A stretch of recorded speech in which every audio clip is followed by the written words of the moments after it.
പേര് ശ്രീജ. ഞാൻ അങ്കമാലിയിൽ നിന്നാണ് വരുന്നത്. ഞാനിവിടെ ഉടമ്പടി എടുത്ത് 2022 മാർച്ച് 10 എല്ലാവരെയും പോലെ തന്നെ ആദ്യം കാര്യസാധ്യത്തിന് വേണ്ടിയിട്ടായിട്ട് ഒരു ഉടമ്പടി എടുക്കലായിരുന്നു. ആദ്യത്തെ 3 മാസം ഞാൻ ഇവിടുത്തെ ഉടമ്പടി നിയോഗങ്ങൾ പാലിച്ച് തന്നെ വന്നു. അതിൽ ഫസ്റ്റ് ഞാൻ വെച്ചിരുന്ന നിയോഗങ്ങളിൽ 6 3 എൻ്റെ കസിൻ സിസ്റ്ററിന്, എൻ്റെ കൂട്ടുകാരിക്ക്, പിന്നെ എൻ്റെ ചേട്ടന്. ഇത് 3 എനിക്ക് ആ 3 മാസത്തിനുള്ളിൽ മാതാവ് സാധിച്ചു തന്നു.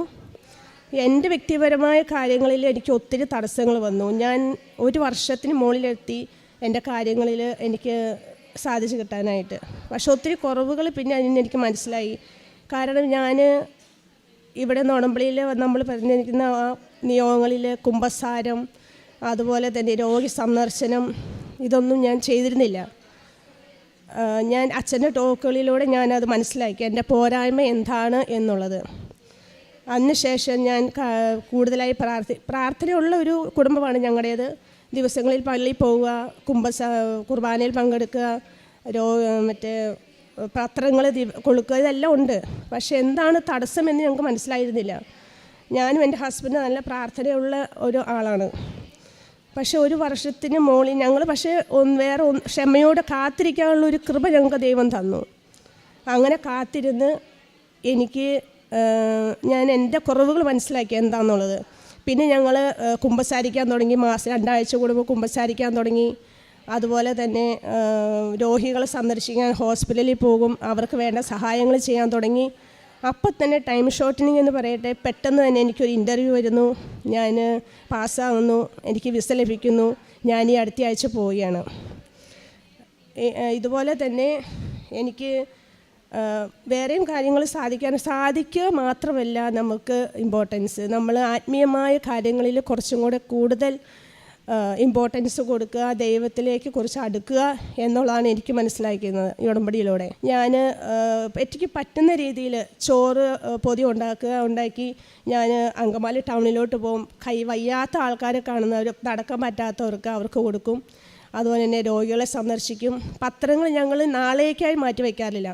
അത് അന്ന് തന്നെ തീർക്കാൻ പറ്റി അന്ന് തന്നെ തീർക്കും. അതല്ലെങ്കിൽ പിറ്റേ ദിവസം. ഞങ്ങൾ ആ ഏരിയ മാത്രമല്ല, നിങ്ങൾ തൃശ്ശൂർ, കോതമംഗലം, അങ്ങനെ ഞങ്ങൾ ദൂരത്തേക്കാണ് പോയാണ് ആൾക്കാർക്ക് കൊടുക്കാറുള്ളത്.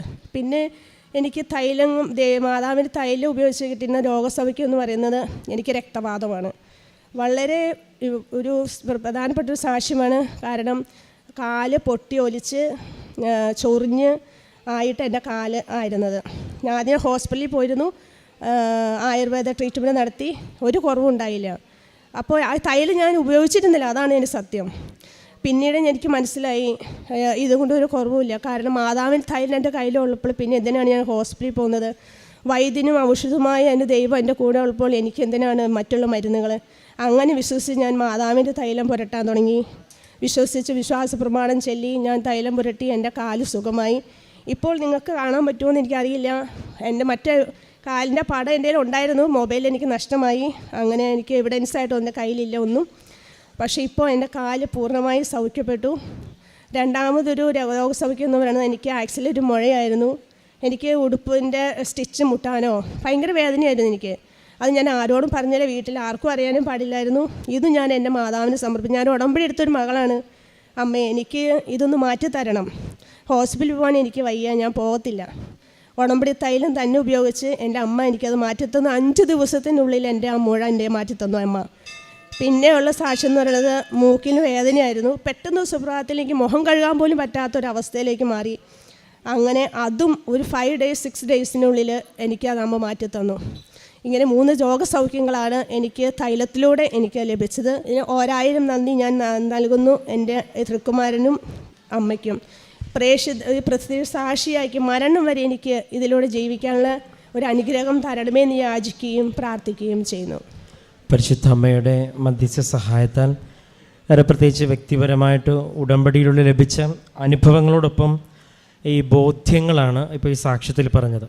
അത് ഏറെ പ്രധാനപ്പെട്ടതാണ്. ഒരുപക്ഷെ തുടക്കത്തിൽ പറഞ്ഞത് ഒരു പ്രത്യേക ഒരു കാര്യം നടക്കുവാനായിട്ടാണ് ഞാൻ ഉടമ്പടിയിലേക്ക് തിരിച്ചു വന്നത്. പക്ഷേ ഉടമ്പടി ജീവിച്ചു തുടങ്ങിയപ്പോൾ മനസ്സിലായി ഇത് അതിനേക്കാളും അപ്പുറം ഒരു ദൈവവുമായിട്ട് ഒരു ആത്മീയമായിട്ട് ഏറ്റവും അടുപ്പത്തിൽ എത്തുക എന്നുള്ളതാണ് അതിലേറ്റവും പ്രധാനപ്പെട്ടതെന്ന് ഈ ഒരു വ്യക്തി ബോധ്യപ്പെടുവാനായിട്ട് ഉടമ്പടിയോട് സാധിച്ചിട്ടുണ്ടെങ്കിൽ അതാണ് ഏറ്റവും പ്രധാനപ്പെട്ട ഉടമ്പടിയുടെ വിജയവും അത്ഭുതവും എന്ന് പറയുന്നത്.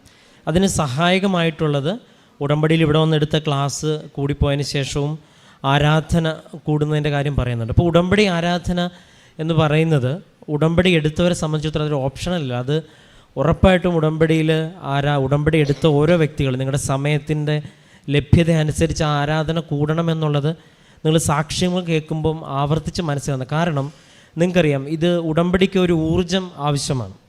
ഊർജം എന്ന് പറഞ്ഞാൽ ഇത് ഇവിടുന്ന് ഇറങ്ങിക്കഴിയുമ്പം ഉടമ്പടിയുടെ ഒരു ബന്ധമില്ലാത്തൊരു സാഹചര്യത്തിലാണ് നിങ്ങളായിരിക്കുന്നതെങ്കിൽ ഇതിൻ്റെ ഒരു ആത്മീയമായിട്ടൊരു ആംബിയൻസ് നഷ്ടപ്പെട്ട് നമ്മുടെ ഉടമ്പടി ഉഴപ്പിപ്പോകാനുള്ള സാധ്യത വളരെ കൂടുതലാണ്. ഈ ഒരു സാഹചര്യത്തിൽ നമ്മളെ ചേർത്ത് നിർത്തുന്നത് ഉടമ്പടി ആരാധനയും സാക്ഷ്യങ്ങളുമാണ്. അപ്പം ഇത് രണ്ടും നമ്മൾ ഉടമ്പടി ജീവിതത്തിൽ സമയബന്ധിതമായിട്ട് കേൾക്കുവാനും അതനുസരിച്ച് ജീവിതം ക്രമീകരിക്കാനും തുടങ്ങുന്നവർ മാത്രമാണ് ഈ ആൾക്കാരിൽ സാക്ഷ്യം പറഞ്ഞിട്ടുള്ള എല്ലാവരും തന്നെ. അപ്പോൾ ഇതാണ് ഏറ്റവും പ്രധാനപ്പെട്ട. നമ്മൾ ഈ ഒരു പ്രാർത്ഥന എടുത്തിട്ട് പോകുന്നത് ഇതിൻ്റെ ഒരു ബിഗിനിങ് മാത്രമാണ് ആവുന്നത്. അതിൽ നിലനിൽക്കുക എന്ന് പറയുന്നത് അതൊരു വേറൊരു വിഷയമാണ്. അപ്പോൾ ആ ഒരു വിഷയത്തിലാണ് നിങ്ങൾ സാക്ഷ്യങ്ങൾ പരിശോധിക്കുമ്പോൾ അവരെല്ലാം മുടക്കം കൂടാതെയുള്ള പ്രാർത്ഥനകളും മുടക്കം കൂടാതെയുള്ള ആരാധനകളും എല്ലാം കൂടിയവരും സാക്ഷി. അപ്പോൾ ഇതെന്ന് വെച്ചാൽ നമ്മളെപ്പോഴും ഈ ഒരു നിരന്തരമായിട്ട് ഈ ഒരു സ്ഥിരത ജീവിതത്തിലുണ്ടാണ്. അപ്പം അതിന് നമ്മളെ സഹായിക്കുന്ന രണ്ട് കാര്യങ്ങളിൽ ഒന്ന് ഉടമ്പടി ആരാധന, ഏറ്റവും പ്രധാനപ്പെട്ട രണ്ട് ഉടമ്പടിയിലെ സാക്ഷ്യം. ഇത് രണ്ടും മാറ്റി നിർത്തിക്കൊണ്ട് ഉടമ്പടി ജീവിതം മനോഹരമായിട്ട് മുന്നോട്ട് കൊണ്ടുപോകുക എന്ന് പറയുന്നത് വളരെ പ്രയാസകരമായിരിക്കും. അത് നമ്മുടെ ഉടമ്പടിയുടെ യഥാർത്ഥ അന്തസത്ത മനസ്സിലാക്കുകൊണ്ട് നമ്മളെ സഹായിക്കത്തില്ല. കാരണം നിങ്ങൾക്ക് ഇവിടെ നിന്ന് കേൾക്കുന്ന ഒരു ക്ലാസ് കൊണ്ട് ഉടമ്പടിയുടെ യഥാർത്ഥ അന്തസത്ത ഇനിയും വെളിപ്പെട്ടുകൊണ്ടിരിക്കുന്ന വലിയൊരു പ്രത്യക്ഷീകരണത്തിൻ്റെ സാക്ഷികളാകുവാനാണ് നമ്മൾ പ്രാർത്ഥിക്കുന്നത്. അപ്പം അത് ഓരോ സാക്ഷ്യത്തിലും നിങ്ങൾ പ്രധാനപ്പെട്ടതായിട്ട് എടുക്കേണ്ടതാണ്. ഇപ്പോൾ വ്യക്തിപരമായിട്ടുള്ള പ്രാർത്ഥനകളും ഉടമ്പടിയിലെ കാര്യങ്ങൾ ചെയ്യാനുള്ള ശ്രമമുണ്ട്. ഉടമ്പടിയിലെ കൂട്ടായ്മകൾ നിങ്ങളുടെ പരിസരത്തുണ്ടെങ്കിൽ അതിലും അംഗമാകുന്നതല്ല ഇതിൽ പ്രധാനപ്പെട്ടതാണ്. അപ്പം ടൈം ഷോർട്ടനിങ് എന്ന് പറഞ്ഞ് തന്നെ ആ സാക്ഷ്യം പറയുകയുണ്ടായി. ഇപ്പോൾ സമയം ചുരുങ്ങുന്നു, പ്രാർത്ഥന മൂലം സമയം കുറയുന്നു, അതെല്ലാം ഒരു വ്യക്തി മനസ്സിലാക്കുന്നു, അത് ദൈവത്തിൻ്റെ ഇടപെടലാണെന്ന് ബോധ്യപ്പെടുന്നു, അത് ആൾത്താരയിൽ സാക്ഷ്യം പറയാനായിട്ട് ഇടപെടും. നേരെ പ്രത്യേകിച്ച് ഈ വ്യക്തിക്ക് പരിശുദ്ധ അമ്മവഴി നൽകിയ എല്ലാ ബോധ്യത്തിനും മറ്റെല്ലാ അനുഭവങ്ങൾക്കും നമുക്ക് കരങ്ങളടിച്ച് ദൈവത്തിൻ്റെ നാമം മഹത്വപ്പെടുത്താം. അത്യപൂർവ ദൈവാനുഭവങ്ങൾ ഇനി നിങ്ങൾക്കും സ്വന്തം.